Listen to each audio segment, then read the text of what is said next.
جب ہم گناہ کرتے ہیں ہم اس میں سوراخ کر رہے ہوتے ہیں اور ان سوراخوں سے آثاب مصائب اور آلام ہمارے اوپر آ رہے ہوتے ہیں. یوں سمجھیے کہ گناہ کرنے سے ہم اپنے اوپر مصیبتوں کو دعوت دے رہے ہوتے ہیں, مصیبتوں کو اپنے اوپر بلا رہے ہوتے ہیں, پریشانیوں کو بلا رہے ہوتے ہیں. اس لیے اگر ہم گناہ کرنا نہیں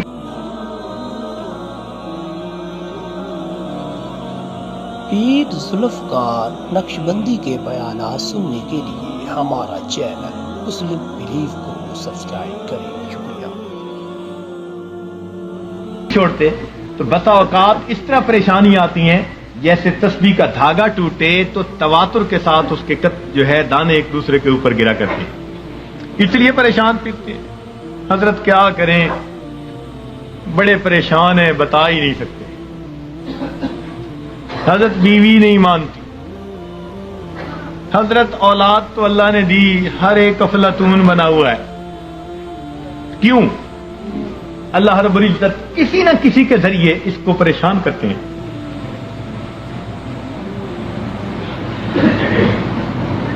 عدل و انصاف فقط حشر پہ موقوف نہیں, عدل و انصاف فقط حشر پہ موقوف نہیں, زندگی خود بھی گناہوں کی سزا دیتی ہے, زندگی میں بھی سزا ملتی ہے گناہوں کی. اس لیے اس سے بچنے کا ایک ہی راستہ کہ ہم گناہوں کو چھوڑ دیں, ترک کر دیں, معصیت سے خالی زندگی اختیار کرنے کی کوشش کریں.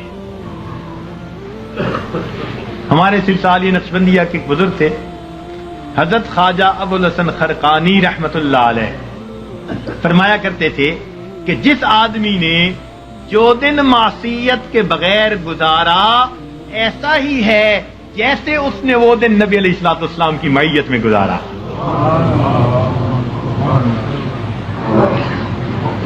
تو ہر دن میں ہمارے اندر ایک جذبہ ہو, میرے پروردگار آج کا دن میں تیری نافرمانی سے بچوں گا, میں نافرمانی کے بغیر گزاروں گا, تیرے فرما برداروں کی طرح زندگی گزاروں گا.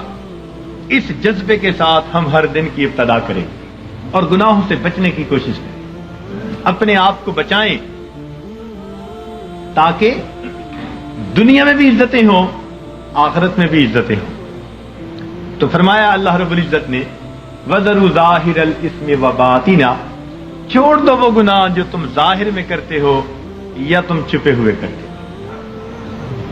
گناہ کرنے کی 4 وجوہات ہوتی ہیں. اللہ رب العزت نے ان 4 وجوہات کا تذکرہ قرآن پاک میں کر کے اس کا جواب بھی دے دیا. سب سے پہلی وجہ گناہ کرنے کی یہ ہوتی ہے کہ بندہ سمجھتا ہے کہ مجھے دیکھنے والا کوئی نہیں. سب سے پہلی وجہ مجھے دیکھنے والا کوئی نہیں. اور اگر اس یہ پتا ہو نا کہ چھوٹا بچہ بھی دیکھ رہا ہے تو گناہوں سے بچے گا. تو جب یہ احساس دل میں ہو کہ مجھے دیکھنے والا کوئی نہیں تو یہ گناہ کرنے کی پہلی وجہ. اللہ تعالیٰ نے قرآن پاک میں اس کا بھی جواب دے دیا. فرمایا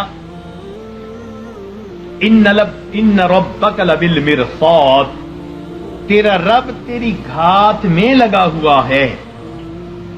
اب یہ مرصاد کسے کہتے ہیں؟ مفسرین نے لکھا کہ جب کوئی شکاری اپنے شکار پر نشانہ باندھنا چاہے تو بڑی توجہ کے ساتھ اس کو دیکھتا ہے, حتیٰ کہ اپنے سانس کو بھی تھوڑی دیر کے لیے بند کر لیتا ہے, پلک بھی نہیں چھپکتا. اس کیفیت کو مرصاد کہتے ہیں. گویا اللہ رب العزت ہمیں اتنے غور سے دیکھ رہے ہیں جیسے دنیا میں کوئی شکاری اپنے شکار کو غور اور توجہ کے ساتھ دیکھ رہا ہوتا ہے. تو جب ہمیں اتنی باریکی سے دیکھا جا رہا ہے تو ہم کیسے کہہ سکتے ہیں کہ دیکھنے والا کوئی نہیں؟ تو اس کا جواب دے دیا کہ یہ نہ سمجھنا کہ دیکھنے والا کوئی نہیں, ان ربک لبالمرصاد. گناہ کرنے کی عموماً دوسری وجہ یہ ہوتی ہے کہ آدمی سمجھتا ہے کہ کسی کو پتہ ہی نہیں چلنے دیا. جی میں نے فون کیا, پتہ نہیں چلنے دیا, میں نے فلاں یوں کیا, پتہ ہی نہیں چلنے دیا, کسی کو پتہ ہی نہیں. جی یہ گناہ کرنے کی دوسری وجہ ہوتی ہے کہ بندہ سمجھتا ہے کسی کو پتہ ہی نہیں. اللہ رب العزت اس کا بھی جواب دیتے ہیں فرماتے ہیں کہ میں وہ ذات ہوں یعلم خائنۃ الاعین وما تخفی الصدور، میں جانتا ہوں تمہاری آنکھوں کی خیانت کو اور جو تمہارے دلوں کے اندر چھپا ہوا۔ تو جواب دے دیا کہ یہ مت دوم میں رہنا کہ ہمیں کوئی نہیں، کسی کو پتہ ہی نہیں چلنے دیا۔ وہ جانتا ہے تمہاری آنکھوں کی خیانت کو اور جو تمہارے دلوں میں چھپا ہوا ہے۔ تو اس کا بھی جواب دے دیا۔ گناہ کرنے کی عام طور پر تیسری وجہ یہ ہوتی ہے کہ بندہ سمجھتا ہے کہ میرے پاس کوئی نہیں تھا، میں اکیلا تھا، جس کا تھا ڈر وہ نہیں ہے گھر، اب جو چاہے کر، مقولہ بنا ہوا ہے۔ تو جب بندہ محسوس کرتا ہے نا جی میرے پاس کوئی نہیں تھا، تو یہ گناہ کرنے کی تیسری وجہ ہوتی ہے۔ اللہ تعالیٰ نے اس کا بھی جواب دے دیا، فرمایا تم تین ہوتے ہو تو چوتھا اللہ ہوتا ہے، چار ہوتے ہو تو پانچواں اللہ ہوتا ہے۔ وَهُوَ مَعَكُمْ أَيْنَمَا كُنْتُمْ، وہ تمہارے ساتھ ہوتا ہے تم جہاں کہیں بھی ہوتے ہو۔ تو اس لیے اس کا بھی جواب دے دیا کہ یہ نہ سوچنا کہ پاس کوئی نہیں ہمارے۔ گناہ کرنے کی چوتھی وجہ، انسان ڈھیٹ بن جائے، بے حیا ہو جائے۔ بچہ بڑا ہو جائے نا، بے حیا بن جائے تو باپ کو کہتا ہے اچھا نہیں میں کرتا، کیا کریں گے؟ یا پڑوسی کو کہتے ہیں اچھا نہیں میں یوں کرتا، تم کیا کر لو گے؟ یعنی جب یہ ذہن میں ہوتا ہے کہ کوئی میرا کچھ نہیں بگاڑ سکتا تو بندہ کہتا ہے تم کیا کر لو گے؟ اچھا میں کرتا ہوں، تم کیا کر لو گے؟ یہ گناہ کرنے کی چوتھی وجہ ہوتی ہے۔ اللہ تعالیٰ اس کا بھی جواب دیتے ہیں اور فرماتے ہیں کہ بندے یہ مت سمجھنا کہ اللہ تعالیٰ کیا کر لیں گے، ان اخذہ علیم شدید، اس کی جو پکڑ ہے وہ دردناک بھی ہے اور سخت بھی ہے۔ وَيُوثِقُ وَثَاقَهُ أَحَدٌ، ایسے باندھتا ہے کہ ایسا دنیا میں کوئی باندھ نہیں سکتا۔ ایک جگہ فرمایا انی اعذبہ عذاب لا اعذبہ احدا من العالمین، میں ایسا جو ہے عذاب دوں گا کہ جہانوں میں ایسا عذاب کوئی دوسرا دے نہیں سکتا۔ اور جب قومیں نافرمانی کرتی ہیں فرمایا فصب علیہم ربک صوت عذاب، اس کا کوڑا آتا ہے عذاب کا۔ تو فرمایا یہ مت سوچنا کہ کوئی کیا کر لے گا، حیثیت ہی کیا۔ تو چاروں وجوہات کا جواب دے دیا تاکہ بندے گناہوں کو چھوڑ کر نیکی کی زندگی کو اختیار کریں۔ اور گناہ پر اللہ تعالیٰ قیامت کے دن چار ہی گواہ متعین فرمائیں گے۔ چار گواہ قیامت کے دن پیش کیے جائیں گے۔ سب سے پہلا گواہ، اس بندے کے کندھوں کے اوپر جو کرامن کاتبین ہوتے ہیں وہ سب سے پہلے گواہ ہوں گے۔ ان علیکم لحافظین کرامن کاتبین یعلمون ما تفعلون، فرشتے گواہی دیں گے رب کریم ہم نے اس کو یہ گناہ کرتے دیکھا، یہ گناہ کرتے دیکھا، یہ گناہ کرتے دیکھا۔ یہ سب سے پہلی گواہی ہوگی، معصوم فرشتوں کی گواہی۔ پھر دوسری گواہی، اس کے نام اعمال کو پیش کیا جائے گا۔ وَوُضِعَ الْكِتَابُ فَتَرَى الْمُجْرِمِينَ مُشْفِقِينَ مِمَّا فِيهِ، پھر گنہگار بندہ، مجرم بندہ جب دیکھے گا نام اعمال کو تو اب ڈرے گا، گھبرائے گا۔ کیا کہیں گے؟ وَيَقُولُونَ يَا وَيْلَتَنَا مَا لِهَٰذَا الْكِتَابِ، ہائے ہماری کم بختی، یہ کیسی کتاب ہے، لا يغادر صغیرة ولا کبیرة الا احصاها ووجدوا ما عملوا حاضرا ولا يظلم ربك احد، جو کیا ہوگا اپنے سامنے حاضر پائے، تیرا رب کسی پر ظلم زیادتی نہیں کرے گا۔ تو یہ دوسری گواہی ہوگی۔ اور تیسری گواہی اللہ تعالیٰ زمین سے لیں گے، زمین کو پوچھیں گے کہ تو بھی خبریں سنا، تیری پیٹھ پر کیا ہوتا رہا۔ یومئذ تحدث اخبارها بان ربک اوحی لها، زمین گواہی دے گی، بتائے گی کہ میری پشت پر اس نے فلاں جگہ یہ گناہ کیا، فلاں جگہ یہ گناہ کیا، اس گناہ کے لیے چل کے گیا تھا، زمین گواہی دے گی۔ اور چوتھے گواہ وہ انسان کے جسم کے اپنے اعضاء ہوں گے، اس کے اوپر گواہی دیں گے سمعهم وابصارهم وجلودهم بما كانوا يكسبون، اس کی آنکھیں، اس کی زبان، اس کے کان، یہ سب اس کی گواہی دیں گے. اور پریشان ہوں گے اس وقت لوگ. وقالوا لجلودہم لما شہدتم علینا، اس وقت اپنے اعضاء کو یہ کہیں گے کہ تم نے کیوں گواہی دی، اور تمہاری لذتوں کی خاطر ہی تو ہم گناہ کرتے تھے، تم نے کیوں گواہی دی؟ قالوا انطقنا اللہ الذی انطق کل شیء، وہ اعضاء کہیں گے ہمیں اللہ نے گویائی دی جس نے ہر چیز کو گویا کیا، اس لیے جو بیتا ہم تو اس کی پوری رپورٹ اپنے رب کو پہنچائیں گے. اللہ تعالیٰ فرماتے ہیں وما کنتم تستترون، کہ تم تو پردہ ہی نہیں کرتے تھے اپنے ان اعضاء سے کہ یہ قیامت کے دن گواہ بننے والے ہیں. تو کوئی آدمی اپنے اعضاء سے پردہ کر سکتا ہے گناہ کرتے ہوئے؟ انہی سے تو کرنا ہوتا ہے. تو یہ 4 گواہ قیامت کے دن گناہگار کے خلاف پیش کر دیے جائیں گے، اور بندے کے لیے پھر فرار کا کوئی راستہ نہیں رہے گا سوائے اس کے کہ اس کو خود تسلیم کرنا پڑ جائے گا کہ رب کریم ہاں میں نے یہ گناہ کیے، خطائیں کی. تو اس لیے آسان طریقہ یہ ہے کہ ہم دنیا میں ہی ان گناہوں کو چھوڑ کر اپنے رب کریم سے اس کی معافی مانگ لیں، پروردگار سے اس کی معافی مانگ لیں، تاکہ اللہ تعالی ہمارے ان گناہوں کو معاف فرما دے. دیکھیے حضرت ابراہیم ادم رحمت اللہ علیہ کے پاس ایک نوجوان آیا، کہنے لگا حضرت گناہ کرتا ہوں، چھوڑ نہیں سکتا، ڈر بھی لگتا ہے اللہ تعالیٰ کی ذات سے اور اس کے عذاب سے، تو میں کیا کروں؟ تو اللہ والوں کا دستور ہوتا ہے کہ یہ دھکے نہیں دیتے، یہ نفرت نہیں کرتے، یہ سینے سے لگاتے ہیں، یہ سمجھاتے ہیں، پیار کے انداز میں، محبت کے انداز میں بات سمجھاتے ہیں. تو حضرت نے اسے کہا ہاں ہاں میں تجھے ایک ترکیب بتاتا ہوں. وہ بڑا خوش ہو گیا کہ حضرت مجھے ترکیب بتائیں کہ میں گناہ بھی کرتا رہوں اور عذاب سے بھی بچ جاؤں.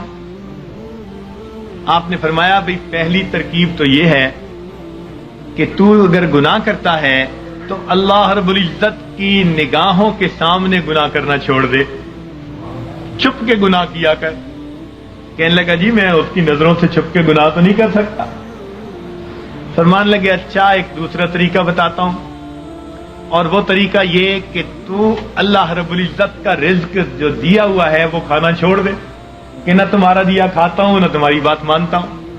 کہنے لگے جی اللہ کا دیا ہوا رزق کیسے کھانا چھوڑ دوں، یہ تو نہیں کر سکتا. فرمایا اچھا تیسرا طریقہ بتاتا ہوں کہ تم اللہ تعالی کے ملک میں رہتے ہوئے اس کی نافرمانی کرتے ہو، تو یہ زمین و آسمان اللہ کا ملک ہے، اس کی ملک ہے، اس سے نکل کر گناہ کر لو.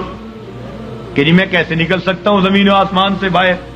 پروردگار بھی فرماتے ہیں یا معاشر الجن والانس ان استطعتم ان تنفذوا من اقطار السماوات والارض فانفذوا لا تنفذون الا بسلطان. اور گڑھے کی مچھلی ہو، نکلو گے کسی دلیل سے نکلو گے. کدھر جاتے ہو؟ سنفرغ لکم ایھا الثقلان. اللہ اکبر، ایسا شاہانہ خطاب ہے جو ہلا کے رکھ دیتا ہے. سنفرغ لکم ایھا الثقلان، تثنیہ کا صیغہ، اے میری زمین کے بوجھو، یعنی نافرمان جن اور انسان، ان کو مخاطب کیا گیا. اے جنوں اور نافرمان انسانوں، ہم اپنے آپ کو تمہارے لیے فارغ کر رہے ہیں، ان قریب اپنے آپ کو فارغ کر رہے ہیں. ہم تمہاری خبر لیتے ہیں، تمہارا پتہ کرتے ہیں. جیسے ماں کوئی کام کر رہی ہو نا، بچے کو دھمکاتی، کہتی ہے میں آتی ہوں، یہ نہیں کہ آ نہیں سکتی، دھمکانا مقصود ہوتا ہے. تو فرمایا اے میری زمین کے بوجھو، ہم اپنے آپ کو ان قریب تمہارے لیے فارغ کر رہے ہیں، نپٹیں گے تمہارے ساتھ، ہمیں حساب لینا بھی آتا ہے. وَنَضَعُ الْمَوَازِينَ الْقِسْطَ لِيَوْمِ الْقِيَامَةِ. تو اس لیے وہ کہنے لگا جی کہ میں تو نہیں زمین و آسمان سے باہر جا سکتا. فرمایا اچھا پھر میں آپ کو ایک تجویز اور دیتا ہوں، وہ یہ کہ اگر تم گناہ کرتے رہو گے تو نام اعمال میں بہت سارے گناہ ہوں گے. اب جب ملک الموت آئے گا تو اس وقت تم اسے کہنا کہ بھئی تھوڑی دیر انتظار کر لو تاکہ میں سچی توبہ کر لوں. کہنے لگا حضرت اس نے تو انتظار نہیں کرنی، جس سانس میں موت آنی ہے اس سے اگلا سانس بندہ نہیں لے سکتا. اذا جاء اجلهم فلا يستأخرون ساعة ولا يستقدمون. فلا یستطیعون توصیۃ ولا الی اہلہم یرجعون، وصیت کرنے کی بھی فرصت نہیں ہوگی۔ اس نے کہا حضرت میں یہ تو نہیں کر سکتا۔ پر میں اچھا پھر ایک طریقہ اور بتا دیتا ہوں کہ جب تمہیں قبر میں لے جائیں گے اور منکر نکیر آئیں گے اور پوچھیں گے سوال و جواب، تو اس وقت منکر نکیر کو کہنا کہ میری قبر سے باہر نکل جاؤ۔ جیسے ہم نے گھروں پہ لکھوایا ہوتا ہے نا، بغیر اجازت اندر آنا منع ہے، نو ایڈمیشن وداؤٹ پرمیشن، تو تم بھی کہنا بھائی بغیر اجازت کیوں آئے؟ اس نے کہا جی وہ مجھ سے پوچھ کے تھوڑا آئیں گے۔ پر میں اچھا پھر ایک آخری بات باقی رہ گئی، وہ تجویز بتاتا ہوں۔ اس نے کہا کون سی؟ کہ قیامت کے دن جب تمہارے گناہ اللہ رب العزت کے حضور پیش کیے جائیں گے اور اللہ تعالیٰ تمہیں جہنم جانے کا حکم دیں گے اور فرشتے پکڑ کے لے جانے لگیں گے، تو ضد کر کے کھڑا ہو جانا میں نہیں جاتا۔ اس نے کہا حضرت فرشتوں کے سامنے میری کیا حیثیت ہے کہ میں کہوں میں نہیں جہنم میں جاتا؟ جب اس نے کہا میری کیا حیثیت ہے، تو اس وقت فرمایا، اس وقت اس کو ٹھوکر لگائی، فرمایا کہ اے دوست جب تو ان میں سے کچھ بھی نہیں کر سکتا تو اپنے رب کی نافرمانی ہی کیوں کرتا ہے؟ اس نے کہا حضرت مجھے بات سمجھ آ گئی، آج کے بعد میں اپنے پروردگار کی نافرمانی نہیں کروں گا۔ تو یہ اللہ والوں کے سمجھانے کا انداز ہوتا ہے، وہ اچھے انداز میں بات سمجھاتے ہیں۔ تو اس نے گناہوں کو چھوڑنے کا فیصلہ کر لیا۔ تو گناہ ہم جو کرتے ہیں یہی گناہ ہمیں پریشان رکھتے ہیں۔ یاد رکھیے گناہوں کی وجہ سے ہی افراد مصیبتوں میں پڑتے ہیں اور قومیں مصیبتوں میں پڑتی ہیں، اور نیکی کے ذریعے اللہ رب العزت ان کو مصیبتوں سے نکالا کرتے ہیں۔ آج ہماری حالت تو یہ ہے کہ کام کرتے ہیں بنگیوں والے اور تنخواہ مانگتے ہیں بادشاہوں والے۔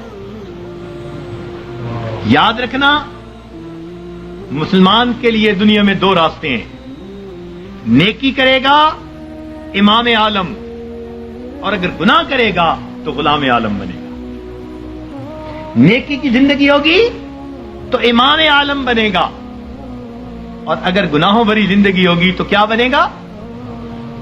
آج من حیث القوم ہم کیا بنے پھرتے ہیں؟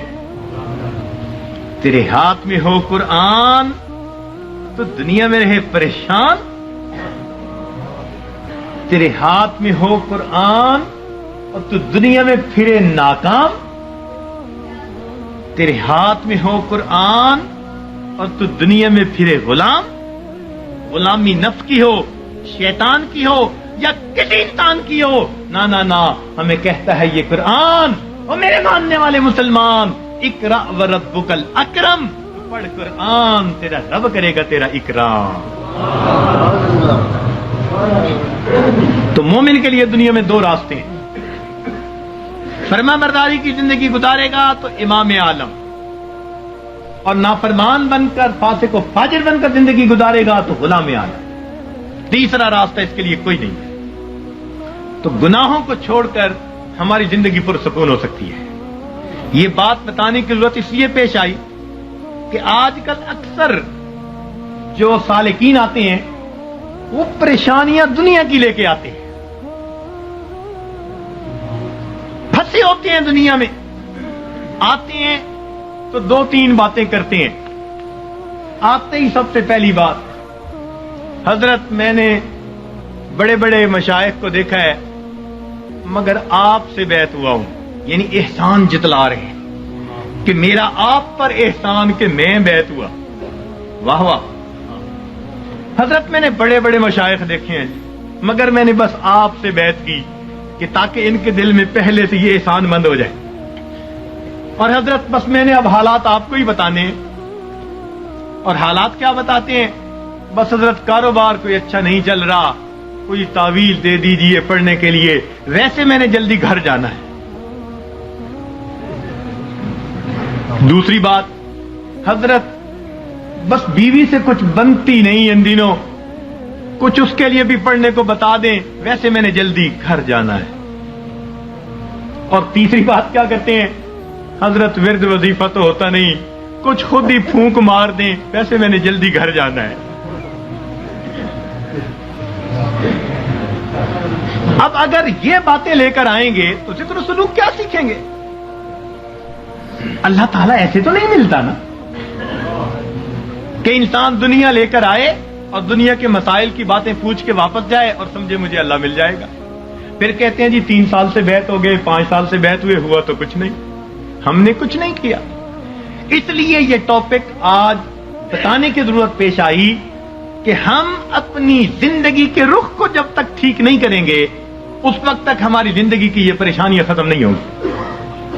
ماں باپ خود اپنی اولاد کو پریشان کر کے خوش نہیں ہوتے، اللہ رب العزت اپنے بندوں کو پریشان کر کے کیسے خوش ہوں گے؟ تو وہ نہیں خوش ہوتے. اس لیے فرمایا ما یفعل اللہ بعذابکم ان شکرتم وآمنتم. اگر تم ایمان لاتے، شکر کرتے، اللہ تعالیٰ کو تمہیں عذاب دے کے کیا ہاتھ آتا؟ اللہ تعالیٰ کیا کرتا تمہیں عذاب دے کے؟ وہ کیوں عذاب دیتا؟ تو اللہ تعالیٰ خوش نہیں ہوتے، وہ نہیں چاہتے کہ بھوکے ننگے رہیں بندے، پریشان رہیں بندے. یاد رکھیے اللہ رب العزت نے اپنے بندوں کو عذاب کے لیے پیدا نہیں کیا، اپنے بندوں کو ثواب کے لیے پیدا کیا ہے. کیوں؟ فرمایا ان اللہ بالناس لرؤوف الرحیم. جب رؤوف الرحیم ذات ہے تو وہ کبھی پریشانی میں اپنے بندوں کو نہیں ڈالنا پسند کرتے. ہم خود پریشانیوں میں پڑتے ہیں، ہم پریشانیوں کو دعوتیں دیتے ہیں، بھاگتے ہیں پریشانیوں کی طرف. کس طرح سے؟ اپنے رب کے حکموں کو توڑ کے، اپنے محبوب کی سنتوں کو چھوڑ کے. کون سا گھر ہے آج بتائیے تو صحیح کہ جہاں نبی علیہ الصلوۃ والسلام کی سنتوں کو ذبح نہیں کیا جاتا؟ الا ماشاء اللہ. نیکوں کے گھرانوں میں بھی کوئی نہ کوئی فرد ایسا ہوتا ہے جو من مرضی کا مالک، نہیں حکم چلتا دوسرے کا، نہیں اختیار کسی کا. آج ہمارے گھر، گلی کوچے، بازار نبی علیہ الصلوۃ والسلام کی سنتوں کی مذبح گاہیں بن چکی ہیں. اور پھر ہم کہتے ہیں کہ ہمیں پرسکون زندگی نصیب ہو جائے. رہنا دریا میں مگر مچھ سے بہر، رہنا دنیا میں اور دنیا کے پیدا کرنے والے کو ناراض کر کے، تو کیسے پرسکون زندگی گزاریں گے؟ ایک صاحب آئے، بڑی فیکٹریوں کے مینیجر تھے، آنسوؤں سے رونے لگے. حضرت میں اتنا پریشان ہوں، میں آپ کو بتا نہیں سکتا، میرا خرچہ پورا نہیں ہوتا. بھئی ہے کتنا؟ بس حضرت 2 کاریں دی ہوئی ہیں، میرے لیے علیحدہ، بچوں کے لیے علیحدہ. کوٹھی لے کے دی ہوئی ہے، کوٹھی پر چوکیدار، باورچی اور گن مین سب مالکوں کا، پٹرول مالکوں کا، بیمار ہو جائیں تو ڈاکٹر کا خرچہ مالکوں کا، اور ٹیکس ویکس ہو تو مالکوں کا. اور حضرت مجھے صرف 75,000 مہینے کے ملتے ہیں. 75,000 مہینے کے ملتے ہیں، سارے باقی خرچے مالکوں کے، اور آنسوؤں سے رو رہا ہے کہ حضرت میرے خرچے پورے نہیں ہوئے. فیصل آباد سے ایک خاتون آئی، پردے میں بیٹھ کے بات کرنے لگی، رو رہی ہے دارو قطار، 5 منٹ روتی رہی، اور اس کے بعد کہنے لگی بس میرے لیے دعا کریں، میرے خرچے پورے نہیں ہوتے. میں نے کہا کتنے فرد ہیں؟ کہ بس میاں بیوی ہیں، اولاد نہیں ہے. تو کتنا خرچہ دیتا ہے خاوند؟ کہ جی ہر مہینے کا 50,000 دیتا ہے. میں نے پوچھا بنتا کیا ہے؟ کہنے لگی بس دوائیوں پہ خرچ ہو جاتے ہیں. اور واقعی ایسے تھا، واقعی ایسے تھا. 50,000 روپیہ اکیلی خاتون کا خرچہ، مگر وہ ڈاکٹروں کے پاتوں میں چلا جاتا تھا. میں نے اس مینیجر اور اس خاتون کو پھر سمجھایا. میں نے کہا کہ اپنی زندگی سے جب تک نافرمانی کو نہیں نکالو گے تمہیں زندگی میں کبھی سکون نہیں مل سکتا. تمہارے مال سے اللہ نے برکت نکال لی ہے. تمہارے 75,000 کیا 75 لاکھ بھی ہوں گے تو تمہاری ضرورتوں کو پورا نہیں کریں گے. برکت اللہ تعالیٰ نکال لیتے ہیں. اتنا کماتے ہیں ضرورتیں اتنی، پریشان. اتنا کماتے ہیں ضرورتیں اتنی، پھر پریشان. لنگوٹ باندھ باندھ کے میدان میں اترتے ہیں. اب اس پریشانی کو تو ختم کر دینا ہے، اگلی پریشانی اوپر سے آ جاتی ہے. پہلی ختم نہیں ہوتی، دوسری اوپر سے، پھر پریشان پھرتے ہیں. کہتے ہیں جی بس رول رول کے زندگی گزار رہے ہیں. ایک صاحب کہنے لگے کہ جی کسی نے شعر لکھا ہے، ایس دکھی حیاتی دے پینڈیاں وچ، ایس دکھی حیاتی دے پینڈیاں وچ کدی راہ پہ گئے کدی بھلدے رہ، ایک دیوا امید دا بلدا رہا لکھ چکھڑ انیریاں دے چلدے رہ پت جھڑ دے جھڑے ہوئے پتیاں وانگ اسی تیرے جہان وچ رلدے رہ پر دامن امید دا چھڈیا نہ اسی نار تقدیر دے گھلدے رہ. تو میں نے کہا کہ بھئی تمہیں پت جھڑ کے جھڑے پتے کی طرح رلنے کی ضرورت ہی کیا ہے؟ کیوں ضرورت ہے؟ تم اپنے آپ کو پروردگار کے حوالے کرو، وہ تمہیں بے آسرا نہیں فرمائے گا، وہ تمہیں کٹی پتنگ کی طرح نہیں رکھے گا، جھڑے ہوئے پتے کی طرح رلنا نہیں پڑے گا، گھلنا نہیں پڑے گا تقدیر سے. وہ تقدیر بنانے والے کے ساتھ اپنے آپ کو نتھی کر لو، پھر دیکھو کہ وہ پروردگار کیسے سکون اور اطمینان کی زندگی عطا فرما دیتا ہے. تو ہمیں آج جس سے بھی پوچھیں، کوئی کہے گا بھائی نے پریشان کیا، کوئی کہے گا پڑوسی نے پریشان کیا، بیوی نے پریشان کیا، اولاد نے پریشان کیا. ہمیں کسی نے پریشان نہیں کیا، ہمیں ہمارے گناہوں نے پریشان کیا ہوا ہے، ہمیں ہمارے نفس نے پریشان کیا ہوا ہے، ہمیں شیطان نے پریشان کیا ہوا ہے. تو دشمن ہمارے دو ہی ہیں، نفس اور شیطان، اور دونوں گناہ کروا کے ہمیں پریشان کر دیتے ہیں. ہم گناہ کرتے ہیں سکون کی خاطر، اور گناہوں سے اور بے سکونی بڑھتی ہے. میر کیا سادہ ہے بیمار ہوئے جس کے سبب اسی عطار کے لونڈے سے دوا لیتے ہیں. جن کاموں سے پریشان ہوتا ہے بندہ سکون حاصل کرنے کی خاطر ان کاموں کو کرتے پھرتے. تو یاد رکھیے کہ گناہ ظاہر میں خوبصورت نظر آئے، اس میں لذت محسوس ہو، اس میں وقتی طور پر اطمینان محسوس ہو، مگر حقیقی طور پر اس میں دل کی پریشانی ہوا کرتی ہے. اور جتنا ہم گناہ کریں گے اتنا ہماری زندگی میں پریشانی آئے گی. یہ اللہ والے جو گناہوں سے اپنے آپ کو بچا لیتے ہیں، اللہ تعالیٰ ان کی زندگی کو سکون عطا فرما دیتا ہے. یاد رکھیے گناہوں کو چھوڑ کر بندے کو ایسے سکون ملتا ہے جیسے کہ بچے کو ماں کی گود میں آ کر سکون مل جایا کرتا ہے. تو گناہوں کو چھوڑ دیجیے. اور گناہ بھی کیا؟ علم اور ارادے سے گناہ کرنا، اللہ تعالیٰ اس کو بہت ناپسند فرماتے ہیں. علم اور ارادے سے گناہ کرنا. بے دھیانی میں گناہ ہو جائے جلدی معاف ہو جاتا ہے، بے علمی میں گناہ کر بیٹھے جلدی معاف ہو گیا. جب انسان اپنے علم اور اپنے ارادے سے سوچ سمجھ کر گناہ کر رہا ہوتا ہے، پھر اللہ رب العزت کی ناراضگی آتی ہے، پھر اللہ تعالیٰ غصے میں آتے ہیں. مگر اللہ تعالیٰ بڑے حلیم ہیں، وہ پہلے گناہ پہ بندے کو سزا نہیں دیا کرتے. بجلی ہے نا، اس کے بارے میں مشہور ہے کہ یہ پہلی خطا بھی معاف نہیں کرتی. تو اللہ تعالیٰ بجلی کی طرح نہیں ہے، وہ حلیم ذات ہے، وہ کریم ذات ہے، حوصلے والی ذات ہے. وہ بندے کو موقع دیتی ہے، لیکن جب گناہ کرتے کرتے ہاں تاکہ بندہ جاگے، اور جب نہیں جاگتا تو اللہ تعالیٰ پریشانیاں بھیجتے ہیں، کیونکہ پریشانیوں سے پھر بندہ گھبراتا ہے، پھر اللہ کی طرف پہنچتا ہے. اس لیے کسی عارف نے کہا سکھ دکھاں تو دیواں وار دکھاں آن ملایوم یار. سکھ دکھاں تو دیواں وار کہ دکھاں آن ملائم یار. خوشیاں سلاتی ہیں اور غم جگاتے ہیں. تو اللہ تعالیٰ پھر غم بھیجتے ہیں، بیماری بھیج دی، پریشانی بھیج دی، ناکامی بھیج دی، پھر پریشان ہوتے ہیں. تو جو اچھے جو ہے لوگ ہوتے ہیں وہ اس وقت پھر رب کی طرف آتے ہیں کہ ہمیں جگانے کے لیے یہ بات آئی. پھر وہ نمازیں بھی پڑھ رہے ہوں گے، تہجد بھی پڑھ رہے ہوں گے، اوراد و وظائف بھی کر رہے ہوں گے. وہ سمجھ رہے ہوں گے کہ اللہ تعالیٰ ہمیں اپنے گھر کی طرف بلانا چاہتے ہیں. پاک ہے وہ پروردگار جو اپنے بندوں کو پریشانیوں اور مصیبتوں کی زنجیروں میں باندھ کر اپنے در کی طرف بلا رہا ہوتا ہے.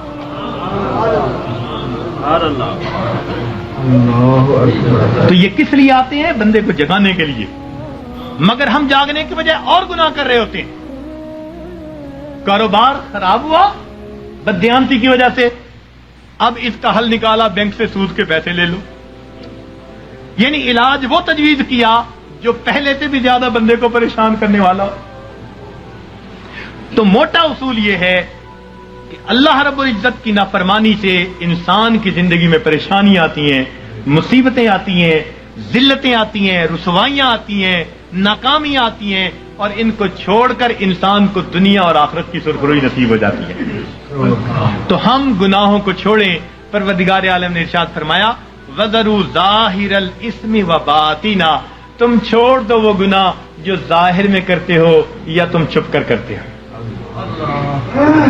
یہ گناہ چھوڑنے پڑیں گے، اور انسان گناہوں کی جان نہیں چھوڑتا، مصیبتیں اس کی جان نہیں چھوڑتی۔ اختیار ہمارا ہے، اور یاد رکھیے کہ جو بندہ اپنے علم اور ارادے سے گناہ کو کرنا چھوڑ دیتا ہے، جو بندہ اپنے علم اور ارادے سے گناہ کو کرنا چھوڑ دیتا ہے، پروردگار عالم اس بندے کی دعاؤں کو رد کرنا چھوڑ دیتا ہے۔ پکی بات ہے، وہ بندہ مستجاب الدعوات بن جاتا ہے۔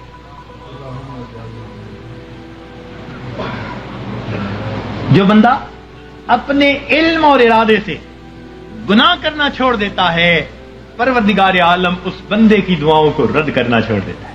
پوچھتے ہیں حضرت اسم آدم بتاؤ، اس سے بڑا اسم آدم اور کیا ہے؟ یہ اسم آدم ہے کہ گناہوں کو چھوڑ دیں اور پھر دیکھیں پروردگار عالم کیا عطا فرماتے ہیں۔ اس لیے تو فرمایا کہ جو غیر محرم کی طرف نگاہوں کو ہٹائے گا، اللہ رب العزت اس کے دل کی عبادت، اس کو دل کو عبادت میں لذت عطا فرمائے گا۔ تو معلوم ہوا کہ ہر گناہ کے بدلے لذت ملتی ہے۔ تو چھوڑ دیجئے گناہوں کو تاکہ اللہ رب العزت دلوں کا سکون اور ایمان کی اور اعمال کی لذتیں عطا فرمائے، لذتیں عطا فرمائے۔ آج کہتے ہیں جی اور وظائف میں کچھ محسوس نہیں ہوتا۔ بھئی پہلی بات تو یہ محسوس ہوتا ہے یا نہیں، ہمیں تو بندگی کرنی ہے، ہمیں تو بیٹھنا ہے۔ یاد رکھیں عبد اللطیف بنے، عبد اللطف نہ بنے۔ کچھ عبد اللطف ہوتے ہیں، لطف اور مزہ ڈھونڈتے پھرتے ہیں۔ حضرت مزہ نہیں آ رہا، بھائی مزے ڈھونڈنے، اللہ تعالیٰ کی بندگی کرنی ہے، اس کی یاد کرنی ہے، ہم پابند ہیں، غلام ہیں۔ ہاں اگر یاد میں وہ مزہ بھی دے دیتا ہے تو عنایت ہے اس کی، یہ رحم ہے پروردگار کا، یہ طرف ہے اس کریم ذات کا کہ اپنے بندوں کے دلوں کو اور لذتیں عطا فرما دیتا ہے۔ ورنہ ہم تو پابند ہیں، بندے جو ہوئے۔ تو ہم گناہوں کو کرنا چھوڑ دیں گے، اللہ رب العزت زندگی سے پریشانیوں کو دور کر دیں گے۔ اب یہاں ایک سوال پیدا ہوتا ہے کہ پریشانی تو نیکوں پر بھی آتی ہے، ان کے تو گناہ نہیں ہوتے۔ جی ہاں، پریشانی گناہگاروں پر بھی آتی ہے، پریشانی نیکوں پر بھی آتی ہے، مگر دونوں کے اندر فرق ہوتا ہے۔ اس فرق کو سمجھنے کی ضرورت ہے، اس فرق کو سمجھنے کی ضرورت ہے۔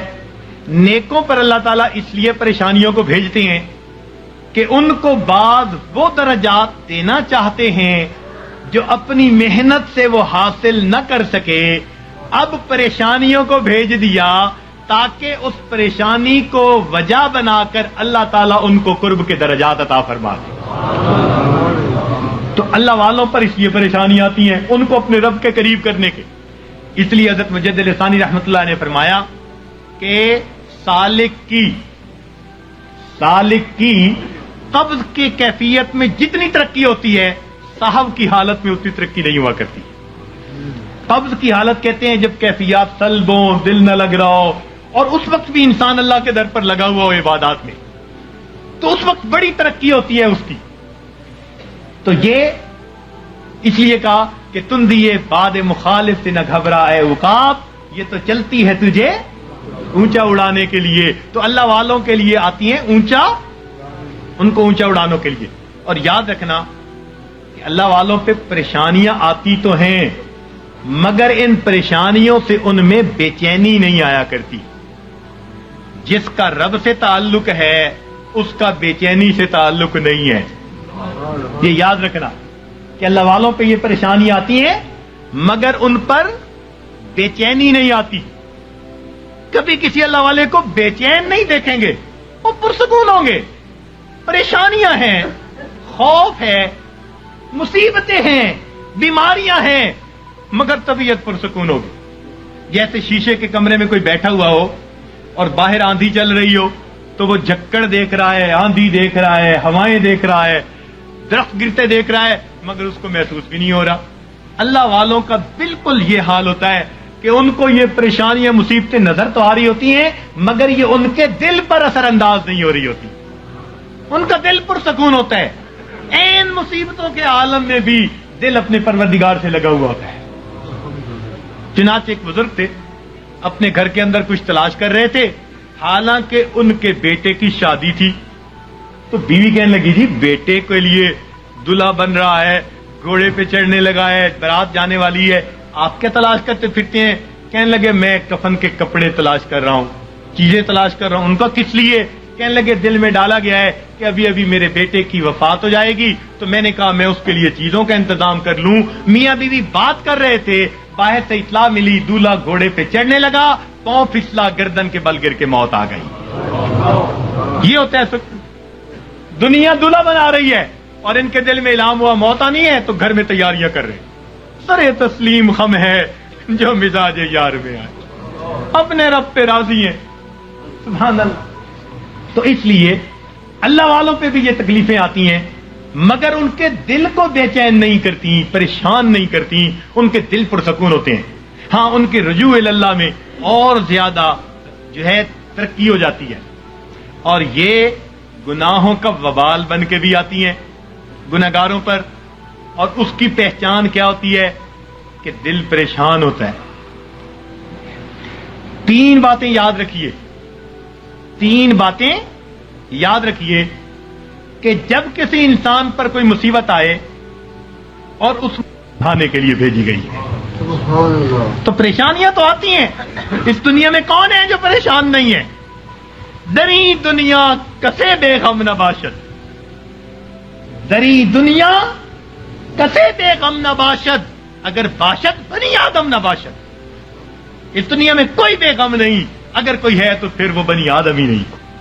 تو غم تو ہے ہی اس دنیا کے ساتھ. ہاں جہاں کوئی غم نہیں ہوگا اس کا نام جنت ہے, ابھی وہاں نہیں پہنچے. جب پہنچ جائیں گے تو پھر غم ختم کر دیے جائیں گے. لا خوف علیہم ولا ہم یحزنون, یہ کہہ دیا جائے گا.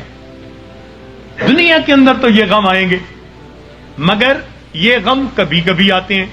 ایک بات اور دیکھیے کہ اللہ تعالیٰ کی طرف سے آسانیاں زیادہ اور تنگیاں تھوڑی, صحت کا عرصہ زیادہ, بیماری کا عرصہ, کھانے پینے کا وقت زیادہ اور فاقوں کا وقت. تو عنایات زیادہ ہیں, امتحان کبھی کبھی. عنایات زیادہ ہیں اور امتحان کبھی کبھی. تو جب عنایات اتنی زیادہ ہیں تو کبھی کبھی کوئی امتحان آ جائے تو ہم پھر بھی اپنے رب سے راضی رہیں, اپنے آپ کو سمجھائیں کہ پریشان ہونے کی کیا ضرورت ہے. کسی عارف نے کہا لطف سجن دم بدم, قہر سجن گاہ گاہ, لطف سجن دم بدم, قہر سجن گاہ گاہ, ای بھی سجن واہ واہ, اون بھی سجن واہ واہ. میرے مالک ہم اس پہ بھی راضی ہیں, میرے مولا ہم اس پہ بھی راضی. یہ ہے بندگی, یہ ہے بندگی. اور ہم پریشان ہو کر اگر کوئی بدعقیدہ بندہ تعویذ دینے والا ہے ادھر بھی بھیجتے ہیں عورتوں کو, عاملوں کے پاس, نجومیوں کے پاس, جادو کرنے والوں کے پاس, کالے علم والوں کے پاس. ایمان گواہ بیٹھتے ہیں اور بڑے بڑے نمازی اور سالک اور ذکر مراقبہ کرنے والے پریشان ہو کر. ہرگز نہیں. پریشانیوں کے اندر کبھی ایسے لوگوں کی طرف نہیں جانا, پریشانی کے وقت میں اپنے پروردگار کے گھر کی طرف آنا ہے. مسجد کی طرف آئیں اور اللہ سے اپنے دل کی بات کہیں, اللہ کے سامنے اپنے دل کا دکھ بیان کریں. جب دل کا دکھ اللہ کے سامنے بیان کریں گے تو پروردگار پھر ہماری اس مناجات کو قبول فرما لیں گے. تو ہمیں کسی نے پریشان نہیں کیا, ہمیں ہمارے گناہوں نے پریشان کر رکھا ہے. ہم دوسروں سے حسد کرتے پھرتے ہیں, فلاں نے کر دیا ہوگا, فلاں نے کر دیا ہوگا, فلاں نے کچھ کر دیا ہوگا, اس نے باندھ دیا ہوگا, اس نے باندھ دیا ہوگا. پتہ نہیں کتنے چھوٹے سے خدا بنائے ہوئے ہیں ہم نے، کسی نے کچھ نہیں باندھا، باندھنے والی کھولنے والی وہ ایک ہی ذات ہے۔ واللہ یقبض ویبسط والیہ ترجع۔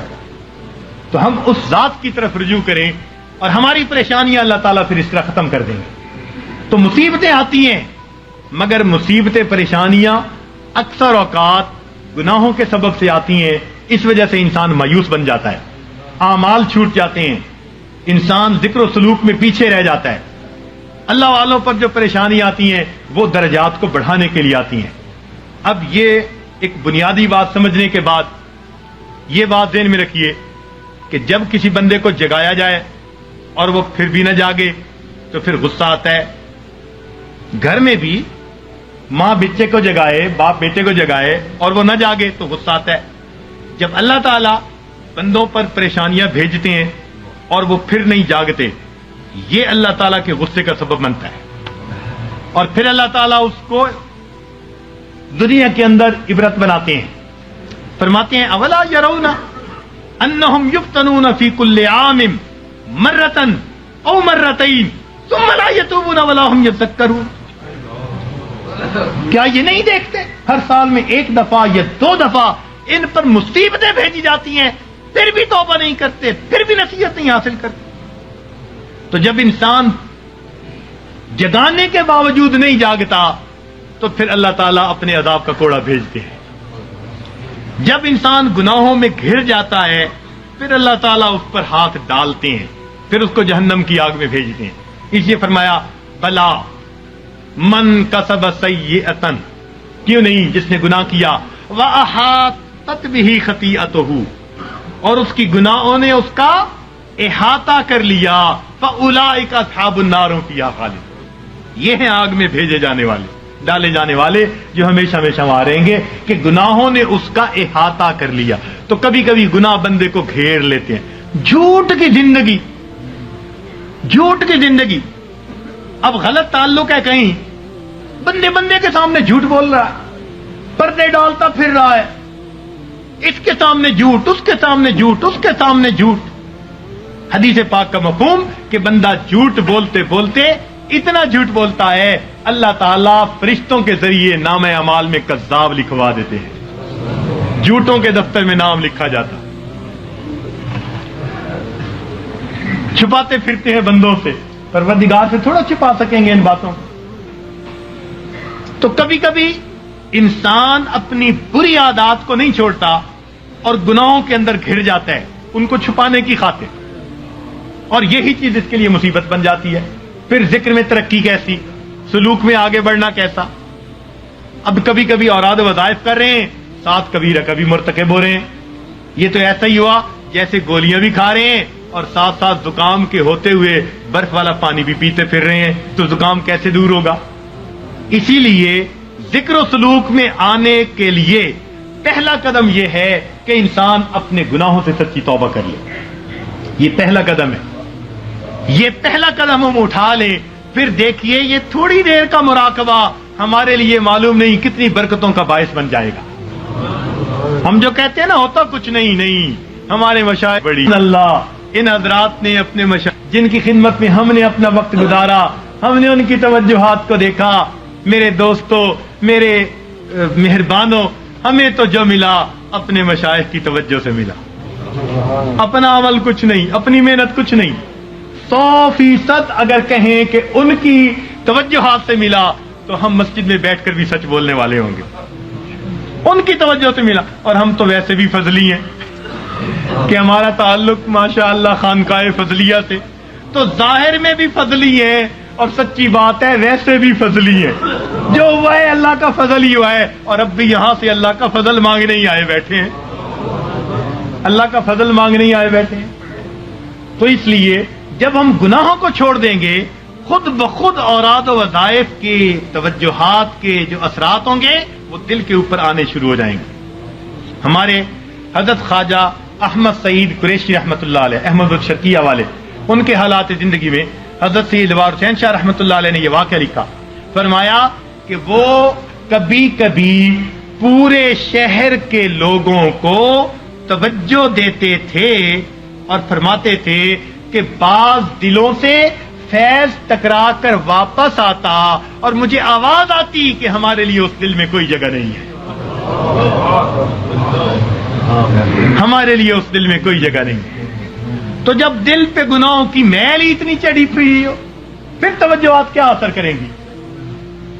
تو اس میل کو اتاریں گناہوں کو چھوڑ کر، سچی توبہ کر کے، پھر دیکھیے اللہ رب العزت کی رحمت کیسے ہمارے دلوں کو سنوارے گی اور کیسے ہمارے دلوں کو بنائے گی۔ اور کبھی کبھی تو انسان مال، ہاں ایک نکتے کی بات عرض کرتا چلوں کہ شیطان انسان کو دو طرح سے ورغلاتا ہے، شیطان انسان کو دو طرح سے ورغلاتا ہے، ایک شہوات کے ذریعے سے اور دوسرا شبہات کے ذریعے سے۔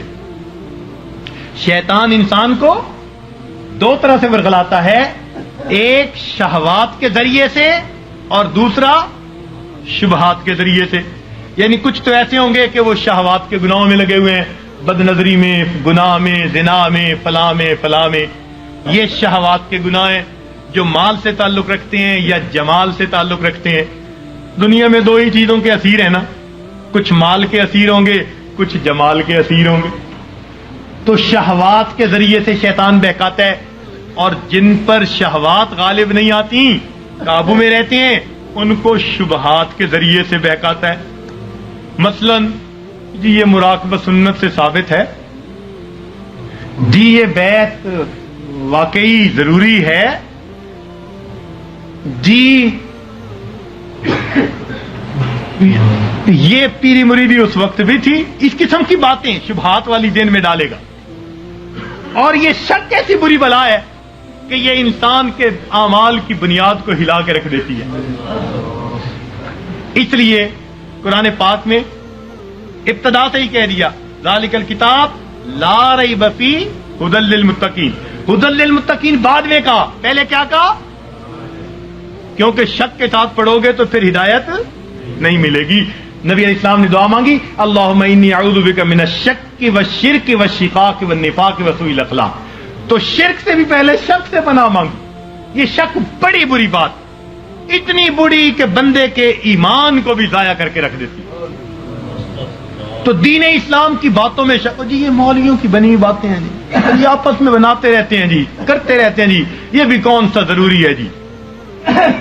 شک ہو گیا، ہماری جی کہاں ہماری سنتا جی، مانگ مانگ کے جی عمر گزر گئی، ہماری تو سنتا ہی نہیں۔ تو یہ شک کے ذریعے سے یا شبہات کے ذریعے سے یا شہوات کے ذریعے سے شیطان انسان کو بہکا دیا کرتا ہے۔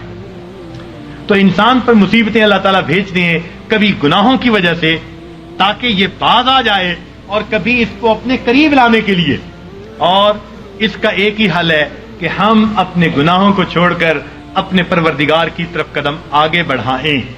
اب شیطان مایوس کرتا ہے، کہتا ہے تو نہیں چھوڑ سکتا۔ بھئی ہم نہیں چھوڑ سکتے تو پروردگار تو چھڑوا سکتے ہیں نا۔ بھئی ہم اگر نہیں بچ سکتے تو پروردگار تو بچا سکتے ہیں نا۔ تو پروردگار عالم ہمیں بچا لیں گے جب ہم سچی توبہ کریں گے۔ حضرت اقدس تھانوی رحمۃ اللہ نے عجیب نکتہ لکھا ہے، فرماتے ہیں جو بندہ گناہ کر بیٹھے مگر اللہ سے دعائیں مانگے اللہ بچا لے، میں بچنا چاہتا ہوں، روئے دھوئے معافیاں مانگے، پھر گناہ کر بیٹھے، پھر روئے دھوئے معافیاں مانگے، فرمایا ساری زندگی اسی طرح کرتا رہے، اللہ تعالیٰ قیامت کے دن اس کو کھڑا کریں گے، فرمائیں گے میرے بندے تو گناہوں سے بچا کیوں نہیں؟ کہے گا یا اللہ ہر وقت معافیاں مانگتا تھا اور کہتا تھا اللہ بچا لے، میں تو دعا ہی کر سکتا تھا۔ اللہ تعالیٰ فرمائیں گے واقعی تو نے دعا مانگی، تیری دعا کو قبول کر کے سب گناہوں کو ہم نے معاف فرما دیا۔ تو جب گناہ سرد ہو جائے تو معافیاں مانگے، روئے دھوئے اپنے رب کو منائے۔ الندم توبۃ، ندامت توبہ، تو دل میں نادم ہو اور اپنے رب کو منانے کی کوشش کرے، اسی وقت دیر نہ کرے۔ گناہ کا سرزد ہو جانا یہ کوئی ایسی بڑی بات نہیں ہے، بڑے بڑوں سے بعض اوقات غلطیاں ہو جاتی ہیں، تو گر جانا برا نہیں، گر کر پڑے رہنا برا ہوا کرتا ہے۔ تو کبھی کوئی کوتاہی ہو جائے، کوئی غلطی سرزد ہو جائے تو بندہ فوراً اپنے رب سے سچے دل سے معافی مانگے اور اپنے آپ کو اللہ تعالیٰ کے پیش کرے اور کہ اللہ مجھے بچا لینا۔ غم حیات کے سائے محیط نہ کرنا، غم حیات کے سائے محیط نہ کرنا، کسی غریب کو دل کا غریب نہ کرنا، میں امتحان کے قابل نہیں میرے مولا، میں امتحان کے قابل نہیں میرے مولا، مجھے گناہ کا موقع نصیب نہ کرنا۔ تو روئے اللہ مجھے گناہ کا موقع نہ دینا، اللہ بچا لینا۔ تو جب بندہ روئے گا اللہ تعالیٰ پھر اس کو گناہوں سے بچا لیں گے۔